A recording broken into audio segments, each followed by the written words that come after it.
Nüüd ma palun Magnuse ja Lembitu ka lavale ja teid samamoodi uuesti.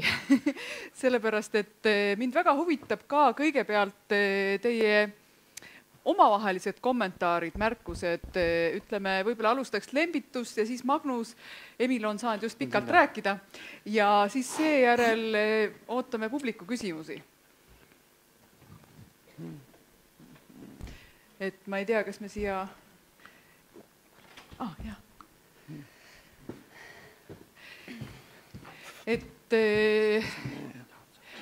siin üks märksõna, mis on käinud läbi terve päev, on usaldus ja Lembit ei jõudnud ka rääkida oma kõigist nüanssidest, aga loomulikult sellise klubilise ühishanke ja üldse selle sõpruskonna põhieeldus on usaldus. Et tegelikult usaldus ongi ka kogu selle uue ühiskonna kõigi kontseptsioonide niisugune põhivundament.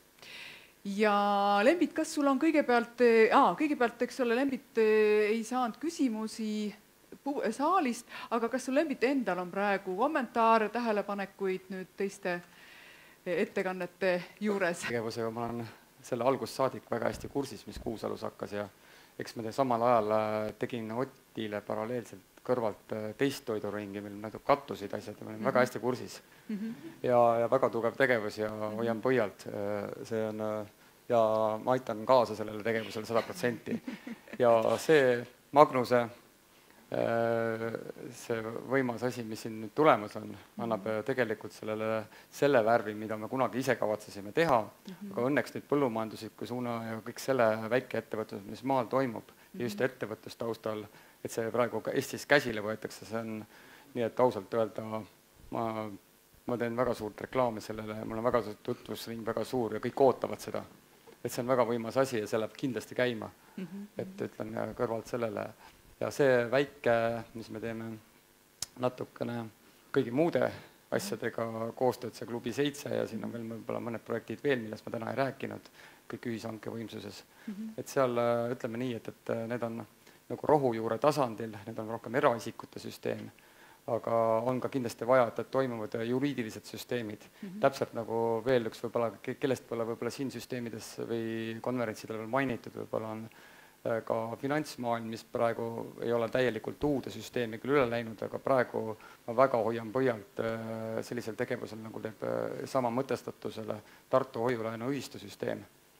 Et need on kõik sellised paralleelsed asjad, millel me kõik peaksime üksteisega nagu koostööd tegema, mitte ei ole nagu konkurendid või rivaalid. Et vastupidi, meil on igaüks täiendame ja ma arvan, et Eesti ühiskond muutub väga palju sellega. Ja üks asi just sõna usaldus. Ma kogu aeg põrkan selle vastu, et väga paljud skeptikud on ikkagi seal sama, et kõik ütlevad, et eestlased ei suuda. Kogu aeg ütlevad, et me oleme näinud, et üks saab teist ja kolmandat, neljandat. Tegelikult mina olen isiklikult kogenud toiduringiga 1,5 aastat. Kõik talunikud lahendasid kõik probleemid ära. Kui tekkis mingi probleem, tekkis ikka, igal ühel võib juhtuda vigu. Kõik lahendati ära, ühtegi probleemi ei tekkinud. Üks inimene, kes kogemata jättis tasumata tellis tooted, sõime ka selle ära, mitte midagi hullu ei juhtunud, et tema rohkem tellida ei saanud loomulikult. Ongi see, et kui ühe korra petad oma sõprusringkonda, siis oled sõprusringist väljas ja sinna enam tagasi ei saa. Ja see on tajutav, see on kogukonna süsteem ja tegelikult, kui on platvorm olemas, siis inimesed tegelikult on ausad ja tulevadki need inimesed, kes on ausad ja usuvad. Jäävad kõrvale need inimesed, kes ei usu ja elavad teistes väärtushinnangutest, need hoiavad sellistest süsteemidest, nagu me teeme eemale. Et see, siin ei ole vaja sorteeridagi kedagi. Emil, enne kui sa hakkad rääkima. Ma tahtsin lihtsalt öelda, et vaata, kui huvitav jällegi see sama on, et selles suures süsteemis on, kui üks inimene jääb kuidagi seal nagu hammasrõtste vahel, siis talle tehakse selgeks, et sina oled loll. Eks ole? Selles väikses süsteemis, kui üks inimene on kas teinud midagi valesti, siis ta lihtsalt tõrjutakse välja. Lihtne. Emil, kuhu sa panid selle lisamikrofoni, et kui on siin... Olemas. Siin, jah, väga hea. Et ma nüüd läheks ikkagi järge mööda, et Lembit ei ole saanud küsimusi, et siin oli kindlasti küsimusi, et võtame kõigepealt küsimuse Lembitule ja siis need küsimused võivad olla ka mitme inimese poolt vastatavad. Jah, palun. Mikrofoni palun. Ei, me tahame, et jääb ka lindile, sellepärast see on selle asja mõte.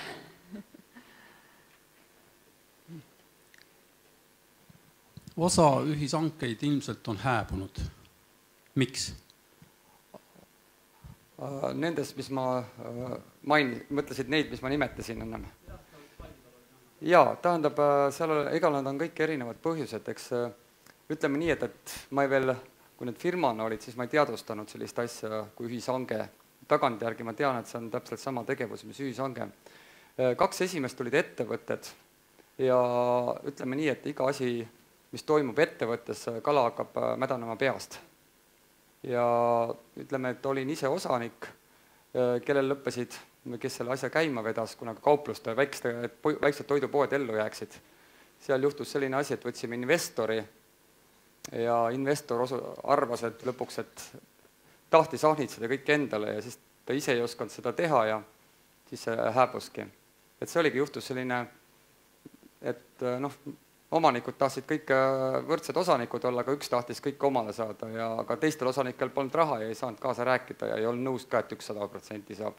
Nii et põhimõtteliselt ei olnud seal kellelegi õigus, ei olnud ka minul, kellel raha enam ei olnud, et oleks võinud kaupluste eesmärgi nimel 0%-ga siis edasi töötada selle investori kasutuses, siis oleks kõik toidukauplused edasi saanud sedasi. Ja ma arvan, täna oleks olnud väga suur pisikeste kaupluste kett, aga see oli õnn. Ja ma lõpetasin ära sellel ajal selle asja, siis läks katki, keegi teine ei osanud seda teha kui mina. Et see oli esimene, aga teised asjad olid nii, et mobiilsektoris oli selline aeg, et oli turul veel üks 4. operaator ja siis sai paralleelselt, sõitsime ühest operaatorist teise suure kliendi hulkadega, kus paremat hinda anti. Pressisime paremaid hindu mobiilioperaatoritelt. Aga nii kaua, kui see enam ei toiminud, et tähendab, et oli teada, et see lõpeb ühel hetkel. Üks väike operaator kustutati turult ära ja ikka 3 monopoolset ettevõtet nagu praegu ikka jätkavad. Seal ei ole võimalik, seal oli tehti nii, et väiksed erakliendid said isegi lõpuks paremat hinda kui mingi 1300 numbriga firma. See oli teadlik tegevus selles mõttes, et üks operaator ei kannatanud välja, et keegi mingi suur tarbijate grupp koondub, aga monopoolsel turul on päris raske tegelikult, kui ainult 3 ettevõtet, sul ei ole kellegi käest valida. See lihtsalt pidi ära lõppema. Aga see kestis jah, põhimõtteliselt ma veel andsin oma numbreid veel ühel samasugune grupp, kellel oli 5000 numbrit ja 2 aastat see töötas ka lõpuks museum teele need 5000 numbrit maha. See lõppes ka ära, aga need olid ettevõtte teemad.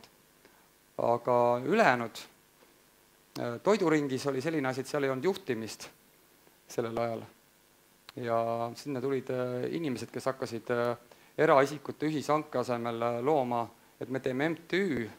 See tähendas seda, et euronõuded oleks peale tulnud meie toidu see kate, mis me 4-50% võitsime. Eraisikute ühishankes oli võit 50% garanteeritud. Kui oleks läinud MTÜ-ks, nagu nad plaanisid teha, või ükskõik ettevõtteks, siis oleks me oleme täpselt samasugused nagu kõik need mahemarketid siin. Hinnad oleks väga kõrged olnud ja inimesed ei oleks leppinud selliste hindadega ja talunikud oleks selle, kes seda toodet pakkusid. Enamus ei olekski saanud pakkuda, kuna neil ei olnud mingid euronõudeid. Ja ühesõnaga kõik, ühesõnaga oleks ära nullitud see asi. Ja see jäigi selle taha, et kuna juhtimist ei olnud, siis tulidki taheti, tehti MTÜ ja tehti juhatused ja me ei tea, mis nad seal tegid. Mina jäin kõrvale, koosoleku tegid. Eraisiku. Tegid koosoleku. Täpselt nii oligi umbes.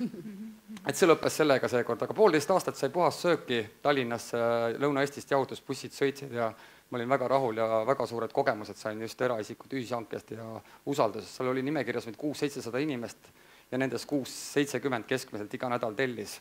Ja Tallinnasse Kalamajasse oli jahutatud buss ja me saime hästi suures valikus süüa, ükski mahemarket ei ole sellise sortimendi, kui meil siis oli. Ja meil olid valmistatud toidud, seal olid eraisikud tegid valmis mahetoodangust igasugust asju, nii et meil oli kõike. Õlu oli ka sees, kui siin rääkis Itaalias oli õlu, meil oli õlu ka seal sees veel, kodu käsid ja õlled korralikud. Et kuigi ma alkoholi ei propageeri praegu, aga see oli tõesti selline võimas ring oli sel ajal. Ja nüüd on see eelviimane, siis, mis ma nimetasin, see käib praeguni, nii et üks võrdturundusfirma on uputanud Eesti masinatega, espresso masinatega ja nüüd on neid nii palju, et masina omanikke, aga nende maalad ja hinnad on niivõrd kallid, et me saame praegu ligi poole odavamini Prantsusmaalt, toome ise selle kaubandusest, ostame poest kohvi, põhimõtteliselt enam poest päris ei osta, aga toome selle kohvi siia ja see on nüüd tänu sellele, et me koondunud oleme eraisikute tarbijatena, me saame 40% odavamini. Ja teeme ühishanget mingisugust, kui me teeksime firmana, siis me kindlasti nii odavalt ei saaks. Ja nüüd see, mis praegu tuleb, see klubi 7, mille me juba tegelikult alustasime, siin kavandame ikka, see tuleb võimas, see tuleb praktiliselt kõikidele teenustele, toodetele, tellime praktiliselt kõik ühishankena. See on väga võimas projekt, mis praegu käivitus. Kas on Lembitu ettekande osas veel küsimusi? Jaa, palun. Mikrofoni, palun.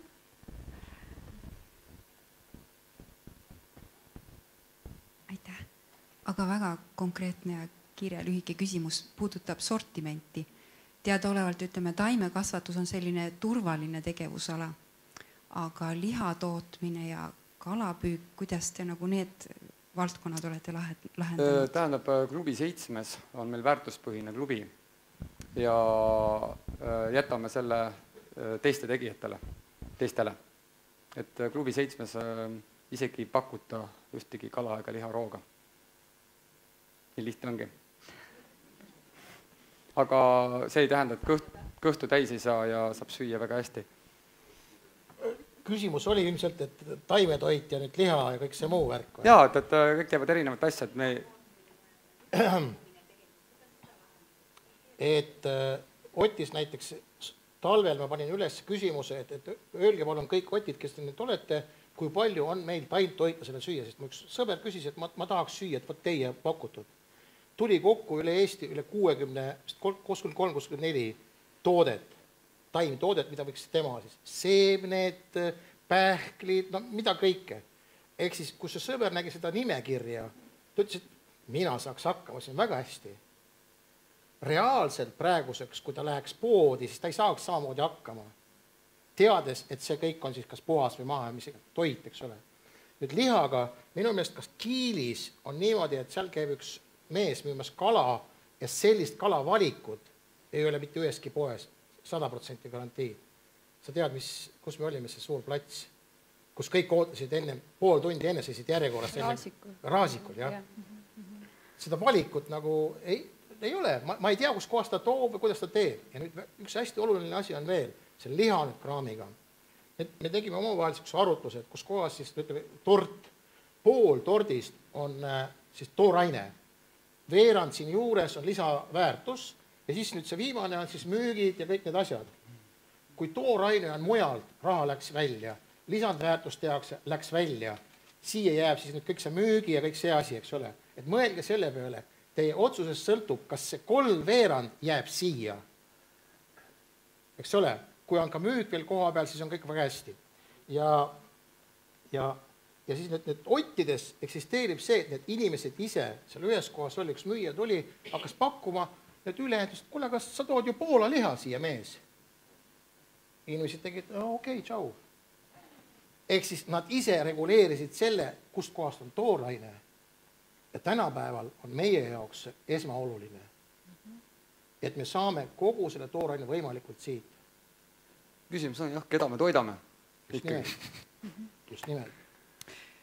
Ma tulen uuesti Lembitu juurde tagasi, et kui Lembitu ettekanne hakkas lõppema, siis korra käisid kuskilt läbi see küsimus, mis ilmselt vajab natukene veel Lembitu poolt üle rääkimist. See oli see küsimus, et kui me teeme ühishanke, siis see tegelikult eraisikute ühishange ei kuulu kellelegi aruandmisele. Ma kuulsin, et keegi hüüdis kuskilt, et siin on mingid vastuväited, aga tegelikult, eks ole, kui me mõtleme loogiliselt, me läheme, ostame mida iganes eraisikuna. Mitte ühelgi maksuametil ei ole õigus küsida, miks ma olen selle raamatu ostnud või miks ma olen selle külmkapi ostnud. Ei ole mingit õigust. Kus sa ostsid ja mis hinnaga ostsid? Kust ja mis hinnaga. Kus suurte kuludega? Kui me 100 inimest teeme seda sama, ja nüüd siin ongi võib-olla see koht, et Lembit, sa pead rääkima selle läbi, et peab olema kokku lepitud väga täpselt see protokoll, mismoodi me seda läbi viime, et keegi kuskil kogemata ei ütle valesti, et ma olen kellelegi midagi müüd. See ei ole müük ega ost, vaid see on ühishange, et see võib-olla tuleb üle rääkida korraks. Ütleme nii, et tegelikult on nii, et kui kehtivad ka kui kaks osapoolt osta ja müüa suusõnalist üksteist usaldavad, võib ka suusõnaline kokkuleppe olla. Väikses ringis saab sellist asja teha. aga ütleme nii, et kui suuremaid ringe ühishankes teha või korraldada niisugust tiimi, on 2 võimalust. Kui on näiteks müügikeskkond internetis, siis on väga lihtne. Seal iga klubi või kogukond või kes iganes siis selles osturingis on, siis tegelikult nõustub tingimustega. Ja seal on juriidiliselt, ta nõustub kokkuleppega tegelikult, nende eraisikute tavalise kokkuleppega, et ta sisuliselt kirjutab alla selle tingimusega konksutamisel, ta ei saa muidu tellidagi, ei saa olla võib-olla see klubi liige, kui ta sellega ei nõustu. Et ta kinnitab seda, et see iga tellija, et see tehing, mis ta teeb, kui ta raha kannab või annab raha otse üle, et see ei ole ostumüügitehing. Et seda tegelikult on, see on netikeskkonnas, aga saab ka suuremaid ringeklubisid teha ka siis lepinguid paberil. Ühekordne leping ja sellega on asi määratud, et selles ringis ei toimu seoses siis selle ringi ühishankega ei toimu siis ostumüügitehingut, võõrandamist ja kõik tuleb välja kirjutada korralikult. Pärast ei tule keegi väidlema või no ma ei tea, inimesed lähevad tülli suurest vihast, pärast läheb maksuametile kaebama või kuskile, et kuule ma ostsin nende käest ja nad pole makse maksnud. Et see ongi see koht, et me peame tegelikult üksteist usaldama, aga kui suured ringid, kui me üksteist ei tunne, on parem paberil või lepingul ära fikseerida see kokkulepe, siis tuleb pärast probleeme. See kaitseb meid ära, et jah, et lihtsalt võib-olla suusõnaliselt lepime kokku, siis see tihtipeale paljude inimeste puhul, nagu öeldakse, ei kehti ja pärast võib tekkida probleeme. Et jah, et nii on nende kõigi uute asjadega, et me peame, see uus võimalus on tarkadele ja arukatele inimestele, et me peame aru andma endale, millised on need mängureeglid siin selles ühiskonnas ja mismoodi meie saame siin ellu jääda ja kui me teeme midagi uut, siis mis on see meie õigus, millele mitte keegi ei saa tegelikult ligi trügida ja selles mõttes igat uut asja tehes tuleb need asjad endale nagu lõpuni selgeks teha, et see oli nagu see väike kommentaar asja juurde. Aga eraisiku ühishanget, kui keegi soovib hakata ise tegema midagi või mingeid mõtteid tekib, et see ei ole konkurss, Eestis ei tehtagi seda ja ma olen nõus ükskõik, kes midagi ette võtab, toetama, andma informatsiooni, kogemuse enda poolt, et ma ei karda konkurente, et ma ka ise midagi korraldan, kõik võivad koostööd teha või aidata teise gruppe ja süsteeme tööle. Et ma olen nõus aitama selle koha pealt täiesti ilma igasuguse konsultatsiooni sissetulekuta. Hurraa!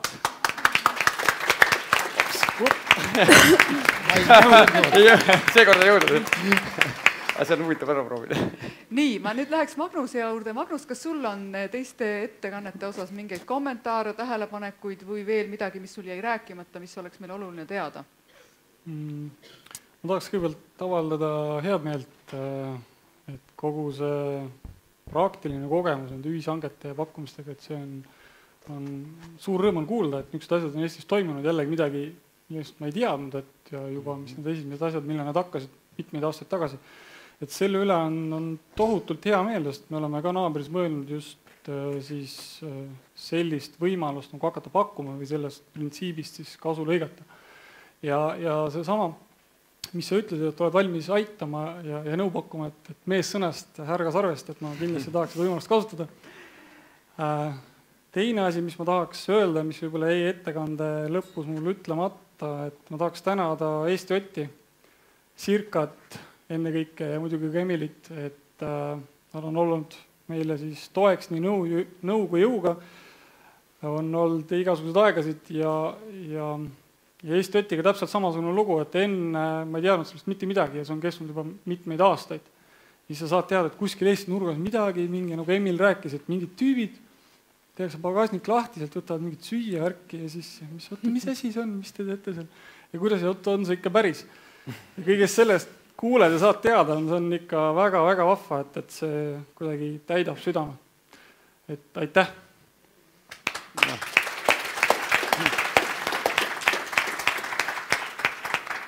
Kas on veel Magnuse tarkvaraplatvormi ja Magnuse ettekande kohta küsimusi, et eelmine kord? Jaa, palun. Mikrofoni palun, et meil tuli paus peale. Sa ütlesid, et nagu toidukaubad põhiliselt, aga kas on plaan nagu laiendada, et ka tööstuskaubad? Ma tahaks enne, kui ma vastan küsimusele, teha ühe täpsustuse, et naaber ei ole siiski mitte Magnuse mingisugune asi, vaid meil on väga innukas, tubli, superäge meeskond, kes selle kõik on ellu viinud, et mina olen kõigest üks kaasasutaja. Ja nüüd küsimusele vastates, siis me valisime toidu esimesena fookuseks, et see on nagu, tundub õige koht, kust alustada ja see on see, mis võib-olla loeb kõige rohkem. Aga tulevikus me näeme küll, et Eestis tehakse igasuguseid kreeme, seepe, pesuvahendeid, me toodame igasuguseid erinevaid asju. Ja ma arvan, et kui see toidu asi on nagu enam-vähem tööle saanud ja toimib, et siis miks mitte, et miks me peame üldse midagi kuskilt väljast, et kui me saame midagi ise teha, et teeme siis ise, see on see sama, mida Emil rääkis, et kust see tooraine tuleb, siis on see tootmine ja juurdeväärtus ja kui siis see veel koha peal müüakse ka, et kui seda kõike siin teha, siis jääbki raha rohkem siia. Ja see on kindlasti koht, mis siis tänu naabri kasutajaskonna poolt loodud tarneahelatele me võime liigutada seal peale kartuliga tõesti igasuguseid tarbeasju, ja ma arvan, et mingil hetkel me selle suunaga käsile võtame. Nii, kas veel on, ma ütlen, et Magnuse ettekande osas, sest ettekannet tegi tõesti täna Magnus. Kas veel on Magnuse ettekande osas küsimusi? Jaa, palun, mikrofoni. Aitäh. Kõik see on väga-väga suurepärane idee ja ma tõesti usun, et see hakkab toimima. Mida ma võib-olla tahtsin küsida, oli see, et vaatasin, et need otipunktid või kuidas neid kutsuti? Naaberpunktid. Vabandust, naaberpunktid. Et need on klaasist, aga mis juhtub siis, kui ma olen tellinud ja tegelikult on võib-olla vandalistide ohvriks sattunud, et klaasi hea purustada. Et kas see pool on ka kuidagi mõeldud või?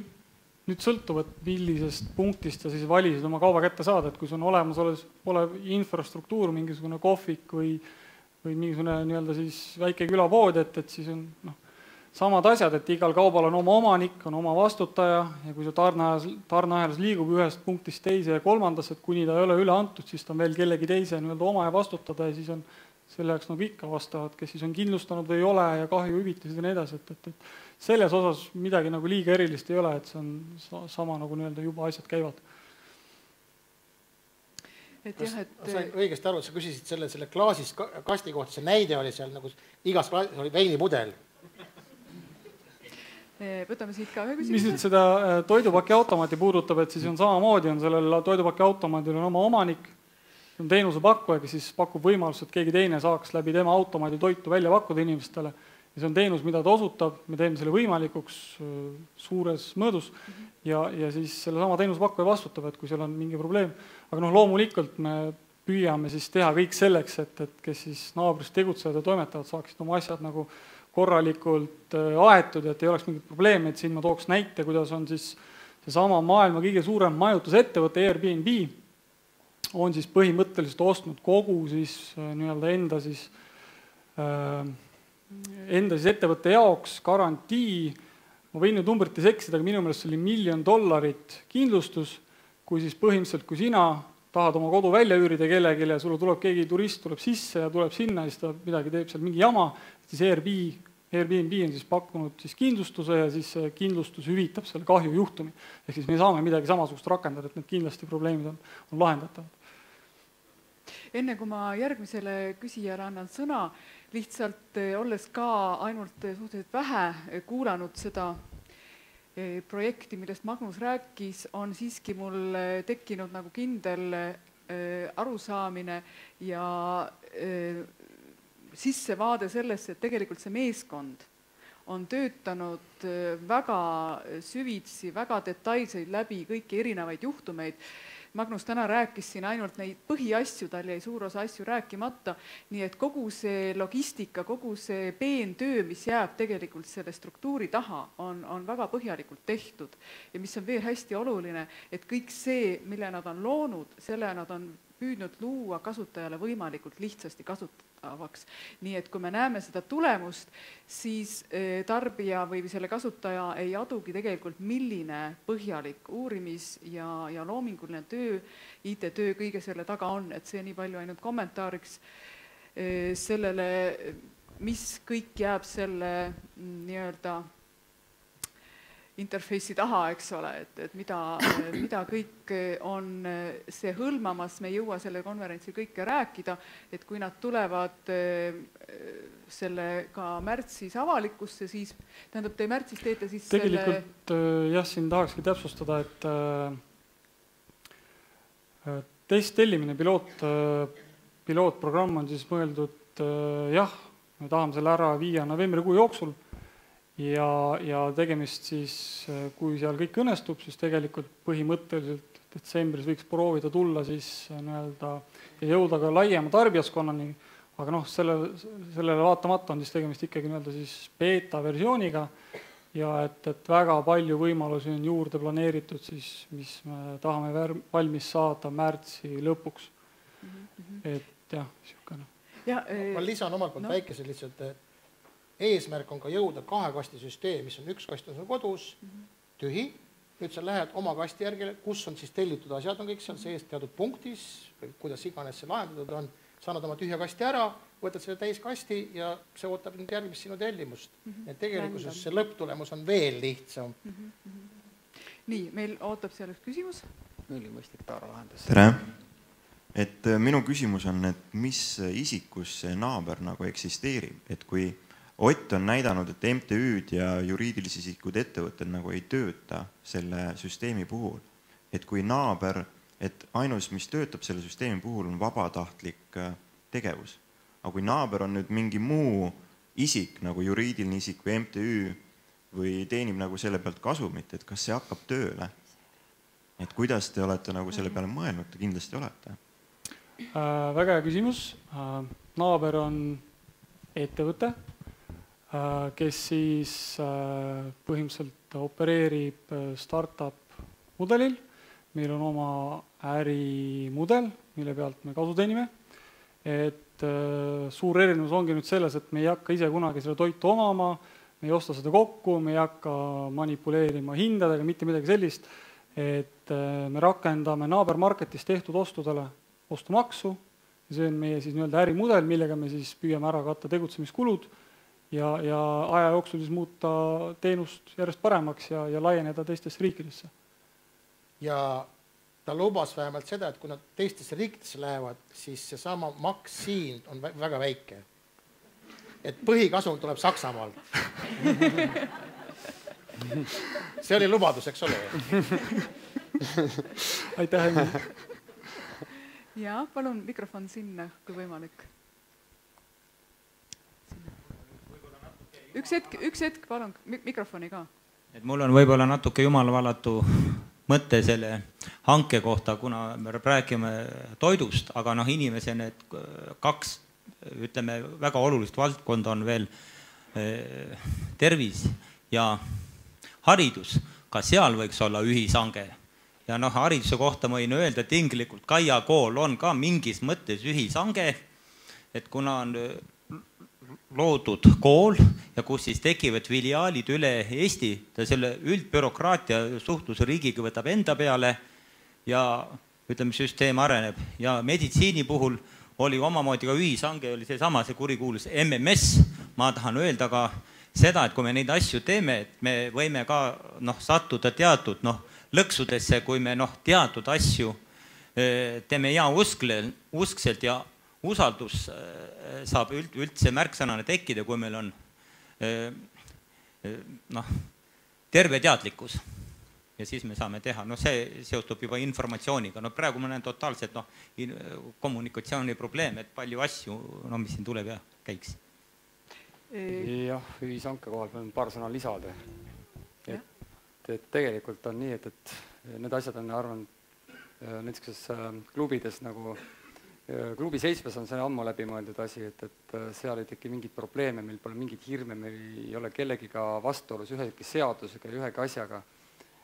Ja on mõeldud hariduse ja tervise peale ja täpselt see mainisite ära Kaia haridus see on praegu olemasolevatest, minule teadaolevatest koolidest ainuke, mis võib-olla meie klubi väärtustega, kuna tal on jätkusuutlikkuse loodusseisukoha pealt väärtused ja me oleme näinud ka, et need lapsed ei jää stressi, et see on üks, me oleme mõelnud, kui lastehoiud tulevad võib-olla põhimõttel Kaia koolil ja Kaia kooli niisuguse põhimõtetega, et kindlasti seal tuleb meile võib-olla see asi palju arenenum, seepärast et me tegelikult ise tellime endale, mida me vajame, aga see suund on sama.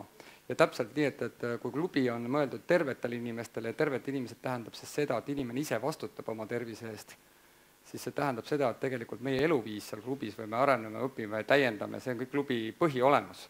Ja seal ei ole mitte midagi kellegiga vastuolus, vaid vastupidi. Kõik elavadki nii, et on terved. See ongi nagu otsustatud, kas me tahame olla terved või anname siis vastutuse kellegile teisele. Ja ükski institutsioon, me ei pea nendega kaklema, võitlema, me lihtsalt las nad olla.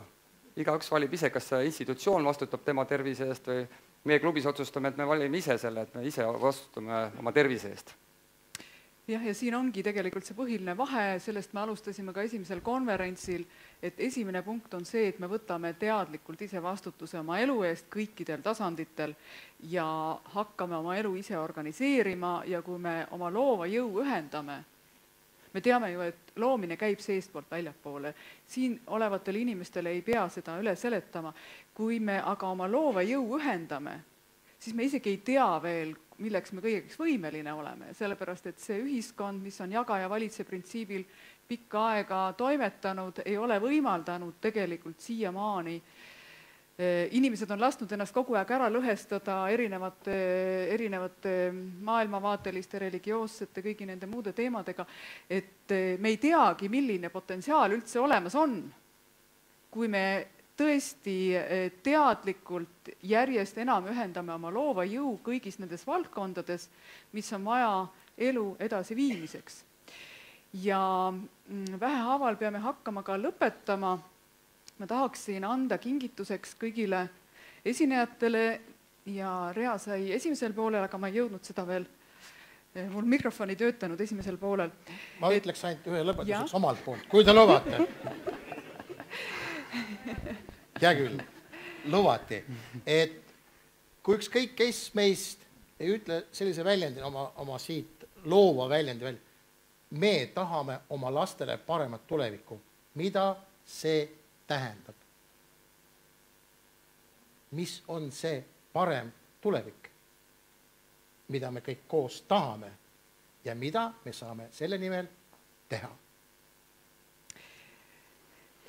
Ma annan siis juba tegelikult kõigile veel sõna viimasteks lauseteks, sellepärast, et muidu on ebavõrdne, et alustame Sirkast võib-olla. Ma ei tea, kas on kuulda. Minul on nii pikad juhtmed, et ma ei oska niimoodi lambist midagi öelda, eriti viimasteks sõnadeks. Et mina võib-olla kogu selle asja lõpetuseks tahan seda öelda, et esiteks mul on tohutult hea meel olla nende inimestega koos siin ja me oleme Lembituga olnud 6 aastat kirja- ja telefonisõbrad ja me näeme siin nagu siis silmast silma vist esimest korda. Ei näe. Ei näe. Me olin sinu ühel teisel konverentsil, kui prantslased esinesid, rääkisin kogukonnast, kui sa tutvustasid Oti Sauamõisas. Jaa, siis oli jah, just. Ikkagi oleme jah. Et vabandust, et aga ma olen nüüd ikkagi väga palju kogenud seda, et me näiteks täna, ma tulin siia ja mul oli tehtud ettekanne, mis kandis neid samu valdkondi ja neid sõnu, ilma et ma oleks kokku leppinud alguses Reaga seda, mida tema oma ettekandes läbi käis. Me rääkisime samast asjast oma siis vaatenurgast.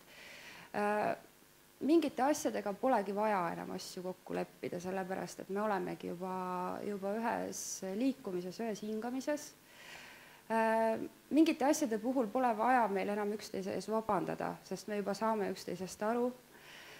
Ja kui ma rääkisin sellest Oti tegemisest, et et vahepeal tuleb väsimus peale ja siis tekib jälle selline energialaks sellest Otis ärakäimisest siis eestvedajatel, siis minu enda puhul on tegu, ma alguses arvasin, et sõltuvusega, aga hiljem ma sain aru, et kui ma seda ei teeks, siis mul tuleks neuroos. Millest Rea rääkis. Oranž punkt seal all. Ja ma olen tegelikult seda püramiidi või mida joonisena näinud, aga et see ongi nimelt see selline sisemine sund, siis kui sa oled millestki aru saanud, et nagu tagasiteed enam ei ole, et seda tuleb siis tegema hakata. Ja ma ei ütleks, et mul oleks tükk küljest ära kukkunud või oleks hirmus vaeseks sellest jäänud või kuidagi millestki ilma jäänud, et pigem on see kõik andnud meeletult häid tuttavaid, sõpru ja uusi mõtteid, hingamist, kõike. Aitäh! Aitäh!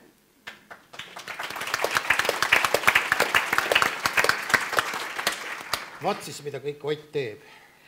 Ma annaks nüüd, tegelikult ma hakkaks ju väheval andma üle ka kingitusi meie tiimi poolt.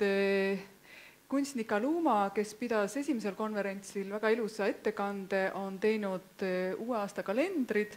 Ühesõnaga, siin on mõtisklusainet järgmise aasta igaks päevaks kunstilises kvaliteedis.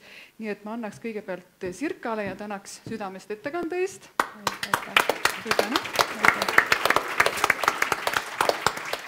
Emil, kas sa tahad veel midagi öelda, enne kui ma selle kalendri annan? Tegelikult mul on üleskutse. Igaüks, kes täna siin on, kui sa lähed koju ja räägid vähemalt 2 inimesega kõigest sellest. Vähemalt 2 inimesega. Ehk siis, mis ma tahan öelda, veel kord kooskäimine, suhtlemine, ainult niimoodi saab see edasi minna. Ja mul on üks suur palve. Kasutage oma kõnepruugis seda info välja, ehk siis neid sõnu. Ma olen nagu mitmed oma sõbrad sundinud rääkima kodus, näiteks söögilauas, lapse kuuldes, ütlema, et minu meelest meie vanaisa on väärikas. Minu meelest see oli see hea tegu, et andke kogu aeg sellele juurde, sellele sõnale päris tähendusi ka, siduge see inimestega, sest sellisel juhul hakkavad nad elama ja nad hakkavad toetama meie igapäevast ja me viime edasi midagi olulist. Aitäh sulle, Emil. Aitäh sulle. Nii, ma annan teile ka viimaseks statementiks sõna. Lembit, palun. Mina kõigepealt tänan siin kõrvalolijaid, et mul on hea meel olla kõrval samade väärtustega inimestega. Aga ja ma usun, et siin on meie hulgas väga palju, et enamus ongi samade väärtustega, sellepärast ega vist ilmselt muidu siin ei istuks. Aga mis öelda tahaksin seda, et tegelikult on see, et me oleme harjunud, et kuskilt keegi teine suunab või juhib ja me peame midagi kartma või mõtlema, et tegelikult kõik, mis meil endil juhtub sees, kui meie ümber juhtub, selle reaalsuse loome me ise, mitte keegi teine ei saa seda teha. Me kõik iseenda reaalsust loome ise. Täiesti selles praktik selle koha pealt ja 100% veendunud. Aitäh sulle, Lembit. Aitäh. Nii, Magnusele lõpus. 4. jääb mul üle tõdeda, et Emil võttis sõnad suust ja Lembit võttis sõnad suust, et ma siis tänan publikut. Aitäh, et tulite ja ma loodan, et teile jäävad Emili sellised värvikad sõnavõtud hästi meelde, sest need on head edasi rääkida ja võib-olla panevad teisi inimesi mõtlema, keda täna siia saali jõudnud. Ja loomulikult tahaks ma tänada ka Saalet ja korraldaja meeskonda, kes on niisuguse ürituse kokku pannud ja ma olen väga tänulik Saale, et kutsusid ja ma usun, et ma räägin vist teiste esinejate eest ka, et suur aitäh! Aitäh, Magnus! Aitäh sulle!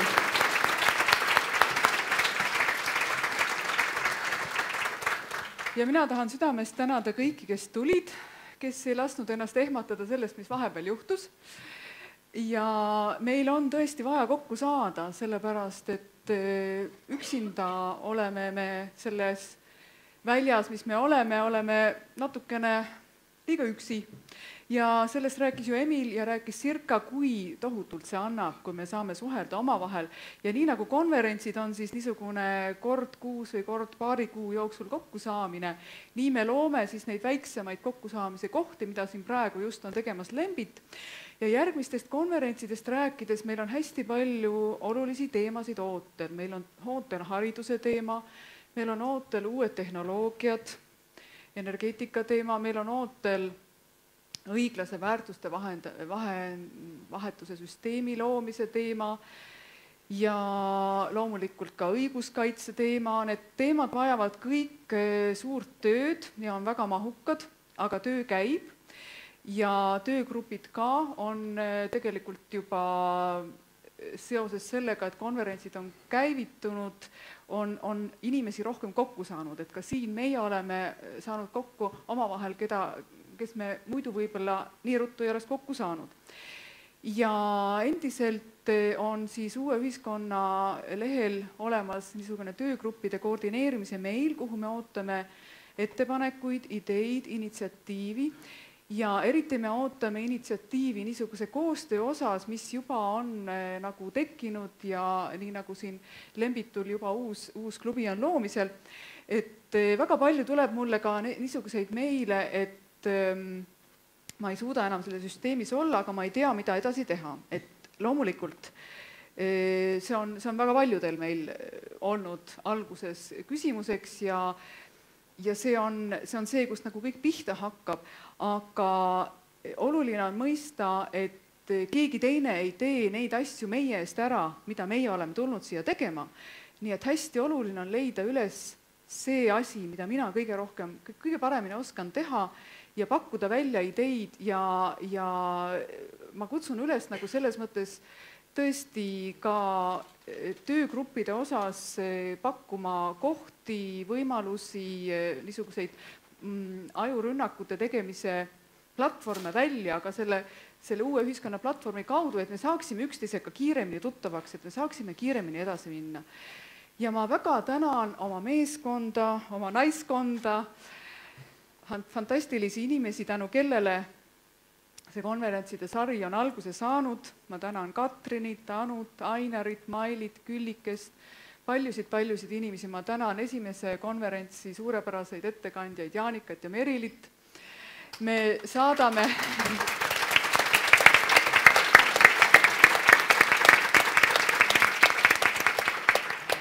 saadame Ülole kõige paremad soovid, et ta oma külmetushaigusest kiiresti toibuks ja ootame teda järgmisele konverentsile oma tänast ettekannet pidama. Ma ei ütle siin veel välja järgmise konverentsi toimumise aega, sest november läheb natukene kiireks ja siis tulevad peale jõulud. Nii et võib juhtuda, et me teeme järgmise konverentsi jaanuari teises pooles, aga me ei välista ka, et võib-olla see aeg muutub. Igal juhul olete väga oodatud ka peale konverentsi isiklikult kontakti võtma, ma ei tunne veel teid kõiki isiklikult, et Facebookis on väga paljudega nagu kontakt loodud, aga et me ei pea siit veel nüüd kohe vist minuti pealt välja minema, et kell 6 on meil vist siin aeg, et me saame natukene siin veel omavahel suhelda ja see ongi ju see mõte, et me üksteisega kontakte loome, et me saaksime uut ühiskonda luua niisuguses loovas, usalduslikus ja armastavas õhkkonnas. Ma väga tänan teid tulemast ja järgmiste kohtumisteni, aitäh!